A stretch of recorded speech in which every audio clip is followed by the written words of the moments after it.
என் கையில இருக்கிறது வந்து பார்த்தீங்கன்னா, டீ கப் ஹெலிகாப்டர். இது மேக் பண்றது ரொம்பவும் ஈஸி. ஈஸியாவே இத மேக் பண்ணிடலாம். இது ரொம்ப ஹைட்லயும் பறக்குது. வேற லெவல்ல ஹைட்ல பறக்குது. இது மேக் பண்ண நம்மகிட்ட மோட்டாரோ, பேட்டரியோ இருக்கணும்னு அவசியமே இல்ல. இது எல்லாமே நம்மளால ஒரு வேற லெவல்ல ஒரு ஹெலிகாப்டர் செய்ய முடியும். எப்படி செய்றதுன்னு வீடியோக்குள்ள போய் பார்க்கலாம். வாங்க வீடியோக்குள்ள போலாம். அதுக்கு முன்னாடி நீங்க இன்னும் நம்ம சேனலுக்கு சப்ஸ்கிரைப் பண்ணலாம். மறக்காம சப்ஸ்கிரைப் பண்ணிக்கோங்க. இப்போ வாங்க வீடியோவ ஸ்டார்ட் பண்ணலாம். இது மேக் பண்ண வந்து பார்த்தீங்கன்னா, நம்மகிட்ட 2 டீ கப் இருக்கணும். டீ கப் சைஸ் வந்து பார்த்தீங்கன்னா, ஒரு மீடியமா இருந்தா பரவால்ல. அதுக்குன்னு ரொம்ப பெருசா இருக்க வேணாம். ஒரு மீடியமா இருந்தா தான் இருக்கிற சைஸ்லயே பாருங்க. அதுல வந்து பார்த்தீங்கன்னா, சின்னதா ஒரு ஓட்ட போடுங்க. ரொம்பவும் சின்னதா ஓட்ட போடாதீங்க. ஒரு மீடியமா ஓட்ட போடுங்க. நான் எவ்வளவு சைஸ்ல ஓட்ட போறேனோ அவ்வளவு சைஸ்லயே ஓட்ட போடுங்க. ஏன்னா இந்த ஒரு ஸ்டிக் வந்து பார்த்தீங்கன்னா, நம்ம இதுக்குள்ள வைக்கணும். அதுக்காக வந்து பார்த்தீங்கன்னா, நம்ம ஓட்ட போடணும். அதே மாதிரி நம்ம இன்னொரு டீ கப்லயும் ஓட்ட போடணும்.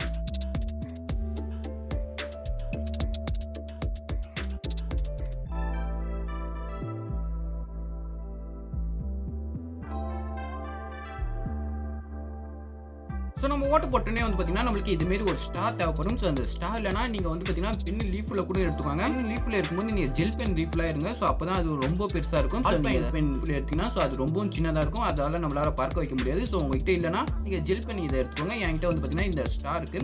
இந்த ஸ்டார் வந்து பார்த்தீங்கன்னா, நம்ம ஓட்ட போட்ட கப்புகள நான் ஜாயின் பண்ணிக்கிறேன். ஜாயின் பண்ணிட்டு கொஞ்சம் நான் அளவு எடுத்துக்கிறேன். அளவு எடுத்து நம்ம இத கட் பண்ணிக்கணும். ஏன்னா நம்ம ரொம்ப பெருசுலாம் வைக்க போறது ஒரு சைஸ்ல வச்சா போதும்.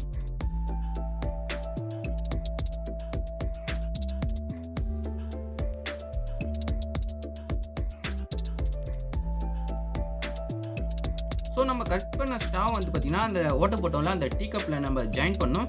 ஜாயின் பண்ணும்போது வந்து பார்த்தீங்கன்னா, அந்த ஸ்டா நவுறக்கூடாது. இதுக்காக வந்து பார்த்தீங்கன்னா, நீங்க கம் போட்டு நல்லா ஒட்டிக்கோங்க. உங்ககிட்ட ஃபெவிக்விக் இருந்தா ஒட்டிக்கோங்க.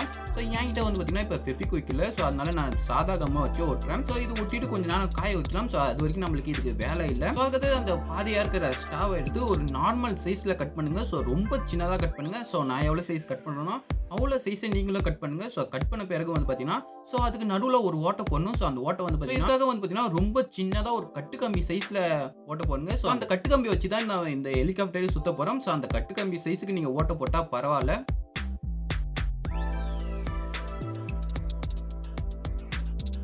நம்ம அந்த சின்ன சைஸ் கட் பண்ணி வச்சுட்டு அது ஓரமா வச்சுக்கலாம். அதுக்கப்புறம் வந்து பார்த்தீங்கன்னா, நம்மளுக்கு இது மாரி ஒரு ரெக்கை தேவைப்படும். இந்த ரெக்கை வந்து பார்த்தீங்கன்னா, நீங்க வெளில வாங்குனீங்கன்னா உங்களுக்கு ₹5 தருவாங்க. இதே நீங்க ஒரு குச்சி மிட்டாய் வாங்கும்போது இந்த ரெக்கை அதுக்குள்ளேயே சேர்த்து தருவாங்க. நானும் அதில தான் வாங்கினேன். இது ஓட்ட போட்ட பிறகு வந்து பார்த்தீங்கன்னா, நம்ம ஏற்கனவே ஒரு சின்னதா ஒரு ஸ்டார் கட் பண்ணி டீ கப்ல ஒட்டி வச்சோம்ல, அந்த சைஸ்க்கே ஒரு கட்டுக்கம்பி எடுங்க. அந்த கட்டுக்கம்பி வந்து பார்த்தீங்கன்னா, ரொம்ப ஸ்ட்ரெயிட்டா இருக்கிற மாரி எடுங்க. வளைஞ்சு வளைஞ்சு இருந்தா இது ரெக்கை ஒழுங்கா சுத்தாது. அதை எடுத்து நம்ம ஓட்ட போட்ட இடத்துல வந்து பார்த்தீங்கன்னா, அந்த ரெக்கைய நீங்க ஜாயின் பண்ணுங்க. ஜாயின் பண்ண பிறகு வந்து பார்த்தீங்கன்னா, அந்த ரெக்கை நல்லா சுத்துதான்னு ஒரு வாட்டி ட்ரை பண்ணிக்கோங்க. சுத்துனா தான் நம்ம ஹெலிகாப்டர் செஞ்ச பிறகு அந்த ரெக்கை சுத்தும். அதனால தான் ஹெலிகாப்டரும் பறக்கும். அதனால சுத்துதான்னு ஒரு வாட்டி டெஸ்ட் பண்ணிக்கோங்க. நல்லா சுத்திருந்துச்சுன்னா அதுக்கப்புறம் வந்து பார்த்தீங்கன்னா, நம்ம சின்ன ஒரு பீஸ் ஸ்டார் கட் பண்ணி வச்சோம்ல, அந்த ஸ்டார் வந்து பார்த்தீங்கன்னா, பின்னாடி வந்து பார்த்தீங்கன்னா நீங்க ஜாயின் பண்ணுங்க. எதனால இந்த சின்ன ஸ்டார்னு வந்து பார்த்தீங்கன்னா, அப்பதான் அந்த ரெக்கை எந்த ஒரு டிஸ்டர்பன்ஸும் இல்லாம ஃபாஸ்ட்டா சுத்தும் நம்மளுக்கு. அதனால இந்த சின்ன ஸ்டார் வந்து பார்த்தீங்கன்னா, அது கூட வந்து பார்த்தீங்கன்னா நீங்க அட்டாச் பண்ணிடுங்க. அதுக்கப்புறம் வந்து பார்த்தீங்கன்னா, இதை நீங்க தள்ளி வச்சுருங்க. இது நம்மளுக்கு தேவைப்படாது. அதுக்கப்புறம் வந்து பார்த்தீங்கன்னா, இது மாரி நீங்க ரப்பர் பேண்ட் எடுத்துக்கோங்க. என்கிட்ட இருக்கிறது வந்து பார்த்தீங்கன்னா, ரொம்பவும் சின்ன சைஸ் ரப்பர் பேண்ட் தான் இருக்கு. அதனால நான் வந்து பார்த்தீங்கன்னா, ஒரு 3 ரப்பர் பேண்ட் எடுத்துக்கிறேன். 3 ரப்பர் பேண்ட் எடுத்துட்டு, இது மாரி நான் ஜாயின் பண்ணி வச்சுக்கிறேன். உங்ககிட்ட ஒரு பெரிய ரப்பர் பேண்ட் இருந்துச்சுன்னா, நீங்க 1 கூட எடுத்துக்கலாம். இல்ல நீங்க 2 எடுத்துக்கலாம். நான் வந்து பார்த்தீங்கன்னா, இப்போ ஒரு 3 எடுத்துக்கிறேன். 3 எனக்கு கரெக்ட்டா தான் இருக்கு. இது மாரி வந்து பார்த்தீங்கன்னா, நீங்க 3 மூணா 2 செய்யணும். 2 செஞ்சா தான் நம்மளுக்கு ரொம்ப ஸ்பீட் கிடைக்கும். ஹெலிகாப்டரால ஹைட்டா பறக்க முடியும். இப்போ வந்து பார்த்தீங்கன்னா, நான் 3 மூணா 2 செஞ்சு வச்சுக்கிட்டேன். உங்களுக்கு பார்த்தாலே தெரியும். ரொம்ப ஸ்ட்ராங்கா வைங்க. வீக்கான ரப்பர் பேண்ட் வைக்காதீங்க. வீக்கான ரப்பர் பேண்ட் வச்சீங்கன்னா, ஹெலிகாப்டர் 2 வாட்டி பறக்கும்போதே அந்த ரப்பர் பேண்ட் அறுத்துக்கும். அதுக்கப்புறம் நீங்க வந்து பார்த்தீங்கன்னா, இது பிச்சு எடுத்துட்டு திரும்பி நீங்க இந்த ஹெலிகாப்டர் செய்ற மாரி இருக்கும். பார்க்கும்போதே நல்லாவே இருக்காது. நம்ம இன்னொரு கப்ல ஓட்ட போட்டோம்ல, அந்த கப்ல வந்து பார்த்தீங்கன்னா, இந்த ஒரு ரப்பர் பேண்ட கீழாக்க எடுத்து வெளில வைங்க வருங்க. ஊறும்போது வந்து பார்த்தீங்கன்னா, 2 ரப்பர் பேண்டையும் விட்டு, ஒரு கட்டுக்கம்பியால நீங்க நல்லா ஸ்ட்ராங்கா வச்சுக்கணும். ஏன்னா நம்மளுக்கு ஒரு பக்கம் தான் ரப்பர் பேண்ட் சுத்தணும். இன்னொரு பக்கம் சுத்தினா ஹெலிகாப்டர் பறக்காது. அதனால வந்து பார்த்தீங்கன்னா, நீங்க 2த்தையும் வச்சுக்கோங்க. அதுதான் ஹை பவரா இருக்கும். அதுக்கப்புறம் வந்து பார்த்தீங்கன்னா, நான் வைக்கிற மாரி இந்த கட்டுக்கம்பியை வந்து பார்த்தீங்கன்னா, ஒரு ஃபெவிக்விக் வச்சு ஒட்டிக்குவாங்க. இல்லைன்னா நீங்க டேப் போட்டு கூட ஒட்டலாம். ஆனா இந்த கட்டுக்கம்பி வந்து பார்த்தீங்கன்னா, நவுறக்கூடாது. நவுந்துச்சுன்னா இது ஒர்க் ஆகாது. அதனால நீங்க ஃபெவிக்விக்கை போட்டு நல்லா ஒட்டிக்கோங்க. நம்ம முன்னாடி ஒரு டீ கப்ல அந்த ஸ்டாவ் ஒட்டி சாதா கம் போட்டு ஒட்டணும்ல. அது வந்து பார்த்தீங்கன்னா சரியா ஒட்டல. நல்லா ஆடிக்கிட்டே இருக்கு. ஆடிட்டே இருந்தா வந்து பார்த்தீங்கன்னா, இது ஒர்க்காவே ஆகாது. ஸோ இதனால வந்து பார்த்தீங்கன்னா நான் ஃபெவிக்விக்கை வச்சே இதை ஒட்டிக்கிறேன். ஸோ ஃபெவிக்விக்கை வச்சு ஒட்டும்போது ரொம்ப ஸ்ட்ராங்காக இருந்துச்சு. ஸோ அந்த ஃபெவிக்விக்கை வந்து பார்த்தீங்கன்னா நான் ஏற்கனவே சொன்னல, அந்த கட்டுக்கம்பியில் வந்து பார்த்தீங்கன்னா நல்லா ஒட்டுங்க. அந்த கட்டுக்கம்பி நம்மளுக்கு நவரவே கூடாது.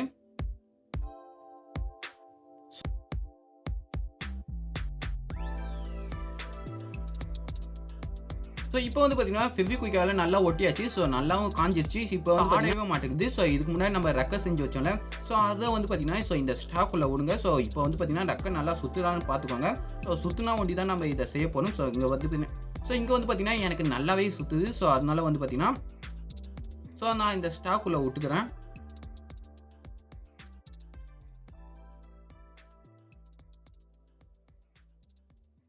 ஸோ அந்த ஸ்டாலில் விட்ட பிறகு வந்து பார்த்தீங்கன்னா நான் சுற்றுலான்னு பார்த்துக்கிறேன். ஸோ நம்மளுக்கு சுற்றுனா தான் இது ஒர்க் ஆகும். ஸோ அதனால நான் சுற்றுலான்னு நிறைய வாட்டி ட்ரை பண்ணிக்கிறேன். ஸோ நீங்களும் செய்யும்போது இது சுற்றுலான்னு ஒண்டி நல்லா செக் பண்ணிக்கோங்க. ஸோ இப்போ வந்து பார்த்தீங்கன்னா இது நல்லாவே சுற்றிருச்சு. ஸோ இதில் மீந்த கட்டுக்கம்பி இருக்குது பார்த்தீங்களா? ஸோ அந்த கட்டுக்கம்பியை வந்து பார்த்தீங்கன்னா ஸோ ஒரு யூ ஷேப்பில் மடிங்க. ஸோ யூ ஷேப்பில் மடிச்சு ஸோ நம்ம ஏற்கனவே இன்னொரு கப்பில் ஒரு ரப்பர் பேண்ட் வச்சுருக்கோம் பார்த்தீங்களா? ஸோ அந்த எட்ஜும் வந்து பார்த்தீங்கன்னா இதுக்குள்ளே விட்டு கட்டுக்கம்பியை வந்து பார்த்தீங்கன்னா முடுக்கி வச்சுக்கோங்க. ஸோ நான் பண்ணுற மாதிரியே பண்ணுங்கள். ஸோ நான் வந்து பார்த்தீங்கன்னா நல்லா முறுக்கி வச்சுக்கிட்டேன். ஸோ அதுக்கப்புறம் வந்து பார்த்தீங்கன்னா இந்த டப்பாவை வந்து பார்த்தீங்கன்னா நம்ம மூடிடணும். ஸோ இந்த டப்பா திறக்கக்கூடாது. ஸோ இதுக்காக வந்து பார்த்தீங்கன்னா நீங்கள் ஃபெவிக்விக்கை பற்றி ஒட்டிக்கோங்க. ஸோ இதில் நீங்கள் சாதா கம்மை வச்சு ஒட்டிக்கோங்க. ஆனால் சாதா கம்மை ஒட்டும் போது ஸோ அந்த கப்பு வண்டி வந்து பார்த்தீங்கன்னா நம்மளுக்கு வெளில வந்துடக்கூடாது. ஸோ இந்த ப்ராசஸ்லாம் முடிச்சோடனே இந்த 2 கப்பையும் வந்து பார்த்தீங்கன்னா நம்ம சேர்த்து ஒட்டுற மாரி இருக்கும். ஸோ ஒட்டும் போது வந்து பார்த்தீங்கன்னா நீங்கள் சாதா கம்மை ட்ரை பண்ணாதீங்க. ஏன்னா சாதா கம்மை நம்ம ஒட்டும் போது ஸோ அது ரெண்டாக பிரிச்சுக்கிச்சுன்னா வேஸ்ட்டு. ஸோ அதனால் நீங்கள் ஃபெவிக்விக்கே நீங்கள் ட்ரை பண்ணுங்கள். ஸோ ஃபெவிக்விக்கை போட்டு நல்லா ஒட்டுற பிறகு ஸோ கொஞ்சம் நேரம் காய விடுங்க. ஸோ காய விட்டோன்னே நம்மளோட ஹெலிகாப்டர் ரெடி ஆயிடுச்சு. ஸோ இதுக்கு இன்னும் கொஞ்சம் டிசைன் நீங்கள் வைக்கணும்னு நினச்சிங்கன்னா ஒரு பேப்பரில் ஸோ இந்த ராக்கெட் ஷேப் வந்து பார்த்தீங்கன்னா இதை ஒட்டல. ஸோ இந்த ஹெலிகாப்டர் எப்படி பறக்கணும்னு உங்களுக்கு கேட்டு இந்த ராக்கெட் ஷேப்புக்கு நீங்கள் ஒரு டிசைனாக கட் பண்ணி ஸோ அதில் ஒட்டல. இந்த ஹெலிகாப்டர் ரெக்கை இருக்குல்ல, ஸோ இது வந்து பார்த்தீங்கன்னா நம்ம ஏதாவது ஒரு சைடு நம்ம சுற்றும் போது ஸோ உள்ளே இருக்கிற ரப்பர் பேண்ட் வந்து பார்த்தீங்கன்னா ஸோ அதுவும் நம்மளுக்கு கூடயே சேர்ந்து சுற்றும். ஸோ இதனால வந்து பார்த்தீங்கன்னா நம்ம அந்த எலாஸ்டிக்னால ஸோ நம்ம அந்த இதுலேருந்து அந்த ரெக்கையிலேருந்து நம்ம கை எடுத்தோன்னே ஸோ அந்த ரெக்கை வந்து பார்த்தீங்கன்னா ரொம்ப ஸ்பீடாக சுற்றும். ஸோ இதனால வந்து பார்த்தீங்கன்னா அந்த கப்பு வந்து பார்த்தீங்கன்னா நம்மளுக்கு ஹெலிகாப்டர் மாரி மேலே பார்க்கும். ஸோ இதை வந்து பார்த்தீங்கன்னா நம்ம இப்போ செஞ்சு பார்க்கலாம் கைஸ். ஸோ உண்மையிலே வந்து பார்த்தீங்கன்னா வேறு லெவலில் இது சுற்றுது. ஸோ நானும் இது நிறைய வாட்டி ட்ரை பண்ணி பார்த்தேன். ஸோ செம்மையாக தான் போணுச்சு. ஸோ நீங்கள் இந்த மாரி ரெக்கை வாங்கும்போது ஒரு 3 ரெக்கையாக இருக்க மாரி பார்த்துக்கோங்க. ஸோ 2 ரெக்கையில் வந்து பார்த்தீங்கன்னா இது அவ்வளோ நேரம்லாம் பறக்க மாட்டுது. ஜஸ்ட்டு கொஞ்சம் ஹைட்டு தான் பறக்குது. ஸோ அதனால் நீங்கள் 3 ரெக்கை இருக்கிற மாரி பார்த்துக்கோங்க. ஸோ நீங்கள் வீடியோவில் பார்க்கும்போது வந்து பார்த்தீங்கன்னா ரொம்ப ஒரு மங்கலாக தெரியும். ஏன்னா இந்த ஹெலிகாப்டர் வந்து பார்த்தீங்கன்னா ரொம்ப ஸ்பீடாக நம்மளுக்கு பறக்கிறதுனால ஸோ அடுத்த செகண்டே இது எங்கே போகுதுன்னு வேறு நம்மளுக்கு தெரியல. ஸோ அதனால வந்து பார்த்தீங்கன்னா இது சரியாக கேமராவும் நம்மளால் இருக்க முடியல. நீங்கள் செய்யணும்னு நினச்சிங்கன்னா இந்த ரெக்கை வந்து பார்த்தீங்கன்னா இந்த 3 இதாக இருக்கிற மாரி பார்த்துக்கோங்க. 2 இருக்கிற மாரி பார்த்தீங்கன்னா ஸோ இது அவ்வளோ நேரம் நம்மளுக்கு பறக்காது. ஸோ இந்த வீடியோ உங்களுக்கு பிடிச்சின்னா மறக்காமல் லைக் பண்ணுங்கள். ஸோ இதுமாரி நிறைய வீடியோ பார்க்கணும்னா நம்ம சேனலுக்கு சப்ஸ்கிரைப் பண்ணுங்கள். ஸோ இந்த வீடியோவில் பற்றி யாராச்சும் டவுட் இருந்துச்சா மறக்காமல் கீழே இருக்கிற கமெண்ட் பாக்ஸில் கமெண்ட் பண்ணுங்கள். இந்த வீடியோ உங்கள் ஃப்ரெண்ட்ஸுக்கும் ஷேர் பண்ணுங்கள். நிறைய வீடியோ வரப்போது அதெல்லாம் நீங்கள் பார்க்கணும்னா சப்ஸ்கிரைப் பண்ணி வச்சுக்கோங்க.